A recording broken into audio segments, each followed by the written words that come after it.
Hey guys, Odovaldo here.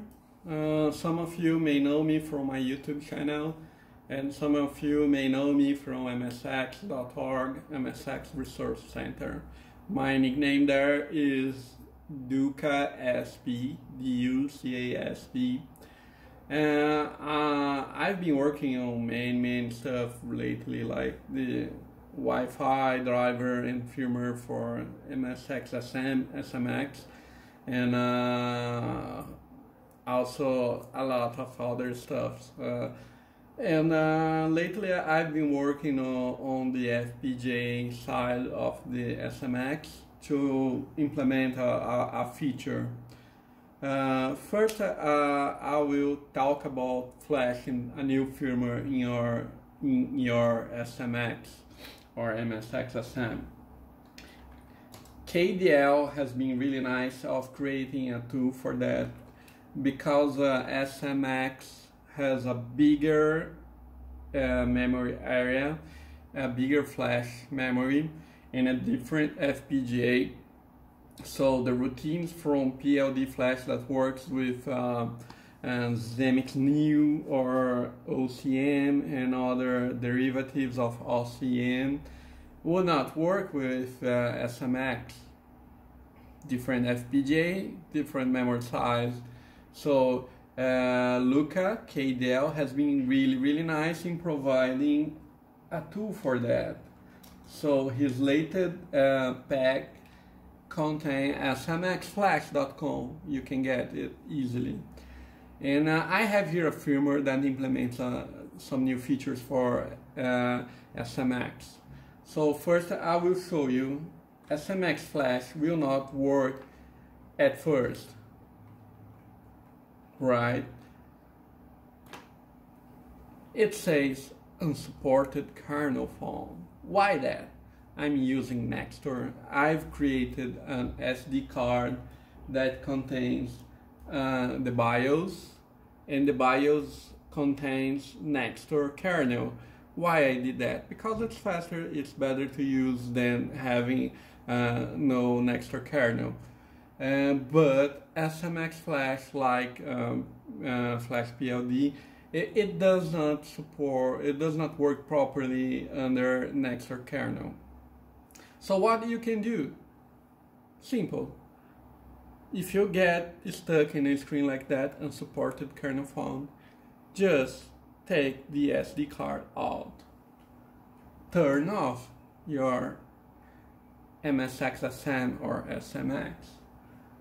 I really like MSX-SM, so I will call it MSX-SM. It should be the real name, okay? Just for trademark reasons, it's not. So I've booted without the SD card. It will boot in DOS, in basic screen, and you see no Nextor kernel, no Nextor basic extensions. Now I will place the SD card back in my MSX-SM, and I will type call system, so it will load MSX-DOS. So now it's running DOS and it's not using Nextor kernel. I can go there now and type PLD, it's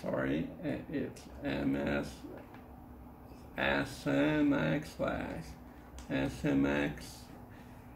So I can now type and it will start to work, right? It's not running Nextor kernel at all. So it's really easy, okay guys? Be really careful when using SMX Flash. First, it will start erasing the flash memory, so if you turn off right now, it will stop working because the flash memory is not working, and you have no other means of loading something into MSX-SM. So do not turn off. The other thing is be really careful about the file. Make sure the file is right, it's correct, and it's the exact file you need. Otherwise, SMX Flash will send a file that's not valid, and the device will be flashed with bad contents. It will stop working. Why that? Because PLD files are raw, and they do not have any kind of signature or a CRC or something like that to validate the file. So the tool does not know the file is good or not. It just trusts you are using the right file. Do not use bad files. Be really careful. Otherwise, you will need to restore the firmware manually with a guy like this. USB blaster. You have to buy one of these. It's not really expensive. It costs up to $15 or $12, $20, something like that. You will need the Altera programmer software. You can download it for free. I think Intel has changed a lot of stuff, but so far I think you can still download it for free. And then you will need to ask for a file from Victor Trucco or from myself. Either of us can provide you a file to flash manually using USB Blaster. Trust me, you do not want to be there. Okay, you have to wait a few days until you receive the blaster, and you stop having fun. So just be really careful when you use these two, okay? So I have flashed the new firmware. I can just turn off and then turn on again. A simple reset will not work because during the reset, most of the times it does not load the flash memory to the FPGA, okay? So now I have loaded a new firmware. So whoever is interested just about how to flash a new firmware into your MSX-SM or SMX, that's it. From now on, I'll be talking about a really cool thing. Luciano Cadari is a guy from Brazil, and back in the 90s, he has found an undocumented feature of V9938 and V9958 VDPs. That means MSX2 and MSX2 plus video. This is not documented. Yamaha did not document it, and all the chips so far we have found have this feature, but no emulators implement that, and up to now OCM firmware did not implement as well. I have changed that. I have worked on implementing first a fix because the VDP code for OCM in general did not implement the blink feature of the VDP register 13 correctly. It was just working for text, not working for graphic modes. In graphic mode you can use the blink feature like this. You load an image in a page of the memory, and in the other page of the memory you load another screen, and you just tell the VDP, I want the screen on the even page of the memory to be shown for a given time, and whatever is loaded in the odd page of the memory will be shown for a given time. This time this is based on vertical synchronism of the video. NTSC machines, that means Japan, Brazil, or other places that use 60 Hz video, have 60 updates per second, and every blink counts. So if you say I want 1 and 1, it says you count 10 vertical synchronism time, and the 10th time you are going to change. So 1 means 1/10 of the vertical synchronism, okay? So it's 1/6 second increments. Up to, you can have a 6, I think it is 8 plus, you have 15.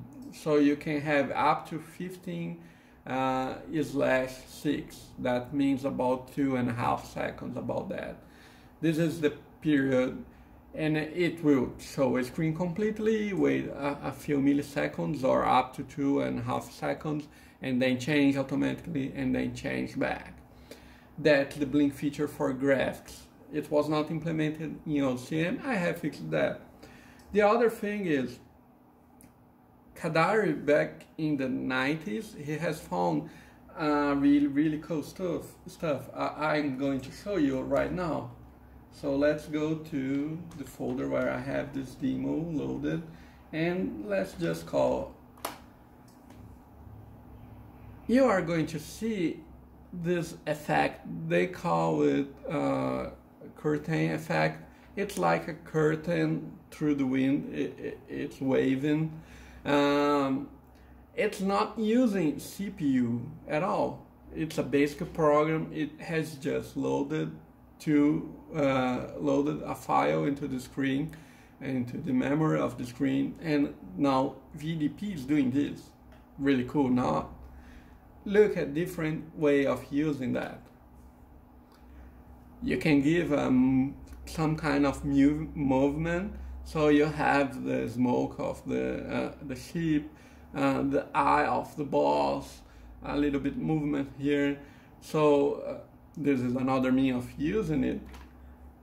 And finally here you have movement again, lasers, you have a few lights, you have a movement here. Cool. Now what Luciano found was that, and I'm going to show you guys. Crazy, not? So this is the blink feature working really fast. I will turn off the blink. Remember I said register 13. In basic 13 is register 14. I will turn off blink, so I will just say the period I want it to blink is 0, and it will stop. It can blink a little bit slower, like this, 255. Cool. But this is not the regular blink, where it should blink and stop, blink, stop. You see that's partial blink. And I'm going to list the code from Luciano here. What is this discovery was about this. Register 1 of VDP, the third bit of it, Yamaha documents say you just use it as 0. And it has no information about it. It's just say it's always 0. And Luciano tried using it as 1 and tried the blink feature VDP register 13. Here 17 decimal, it's 1 hexadecimal, so it means 1 period showing the odd page, 1 period showing the even page. Okay, so really cool.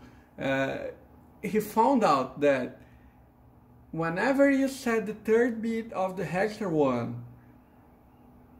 this register 13 is a count. If you place here 10, not 10, let's say 6, it will take 1 second to change from one screen to the other. The blink feature is 1 second this time, 1 second this other page. Why? Because it's 6 versus multiplied by 1/6. Remember, it's based on the vertical synchronism, 60 times per second, and it increments after 10 updates of this synchronism. When you change this bit, what happens is, instead of using the vertical synchronism to change the memory page, what is being shown, what's being used to render the screen, it uses the horizontal synchronism. Horizontal synchronism is every row of pixels, every line of pixels, it starts drawing from here to here and then go scanning and scanning. So every new line of pixels being rendered, it updates. This is the 50 kilohertz clock. So it's really fast. When you place register 1 with the third bit set, instead of using the vertical synchronism every time a new screen is drawn, it uses the horizontal synchronism every time a new line is drawn to change the screen. So it goes really fast. We see here that, and I can show the effect a little bit different. Here, what he does, basically set the third bit. This is a line I have added on my own to turn off the sprites, and use screen 12, color, black and white, and turn off the blink feature. I want one period of time even page, one period of time odd page.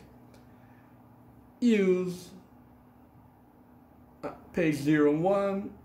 I want to use the page 1 and I will load the screen, okay?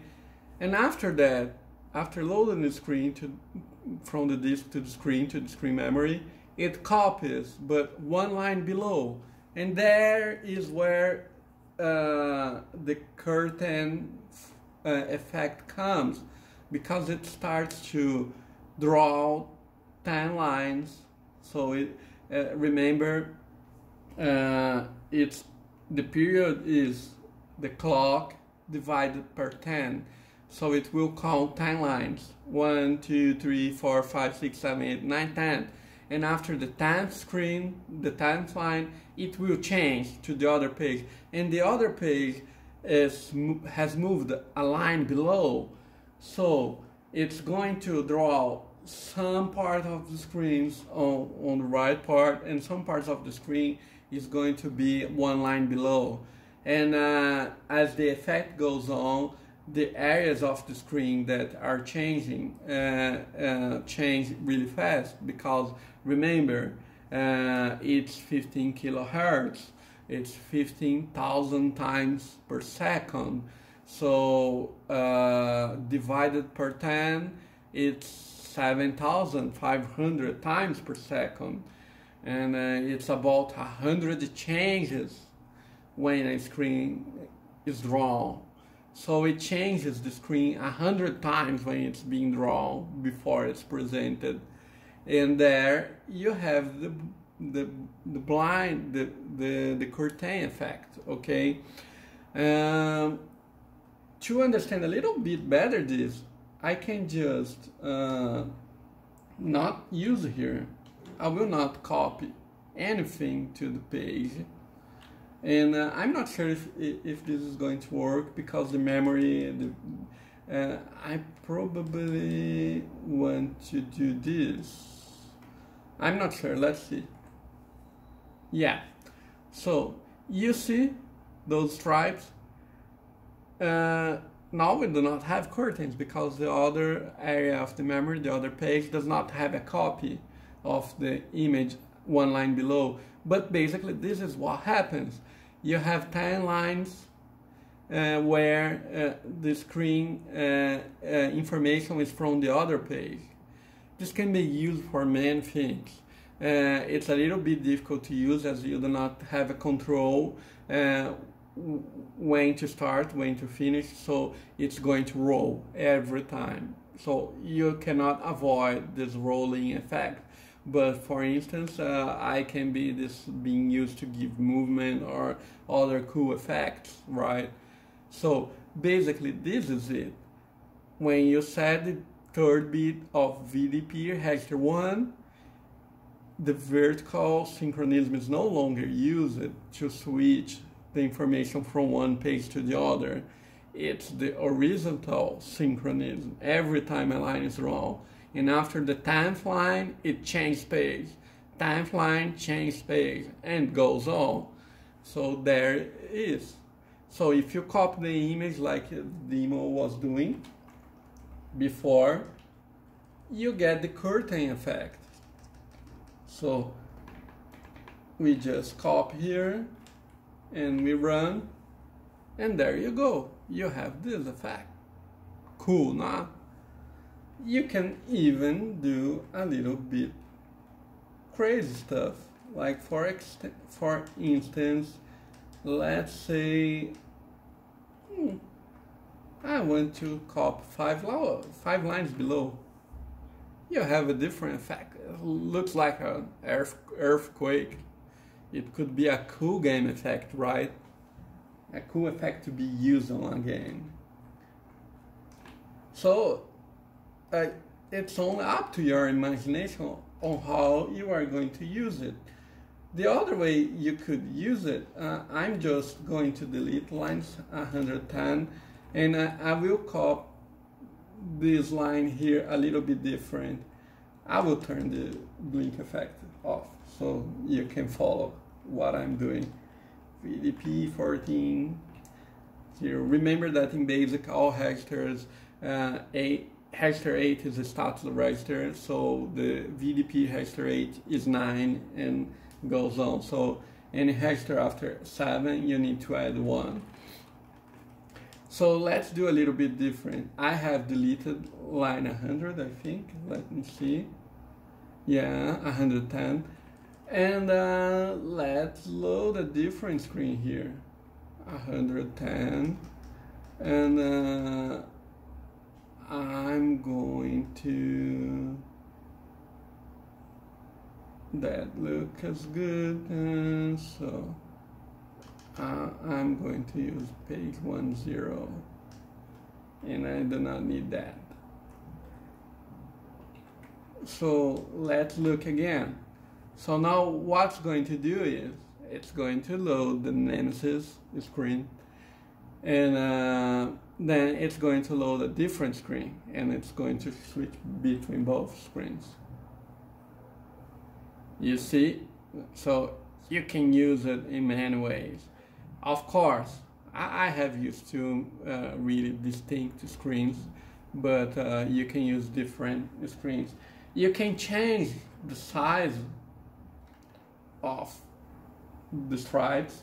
Yes, you can. So here we have 17. If I use 34, it will be the double. It will be hexadecimal 22. So it will be the double and a different effect. So you have larger stripes, okay? And you can go up to, you see it's going to get really hard to see the screen. 255 is FF hexadecimal, so 15 seconds one screen, 15 seconds the other screen. And there we go. So now we have a different effect. And you can use different times. Why not? Why use the same exact time? So remember I said 17, it means 1 and 1. So 18 means 1 and 2, and 19, 1 and 3. And so let's try 19. So it will show different size of stripe for one image and the other. So you have countless ways of using this effect. The only thing is you have no control is that it's going to roll down because the way the hardware works. There is no way to work around. Since we are recreating the effect as it is, this is the real effect. It's working the same as it's going to work on a real MSX. So that's it. So I want to say a really big thanks to Luciano Cadari that has discovered this and has been really helpful and on giving me hints on what was wrong on the first time I tried to do that. And Paulo Pessin, that is the web MSX emulator creator. Paulo was really kind. He gave me all kinds of hints. He has worked in the past really close to Luciano until he could get the right formula, and the right formula is getting the horizontal synchronism instead of the vertical synchronism. and he explained me, and when it was wrong, he just told me what was wrong, and that was really cool of his part. And remember, now the only option you have to see this effect for now is MSX-SM or SMX.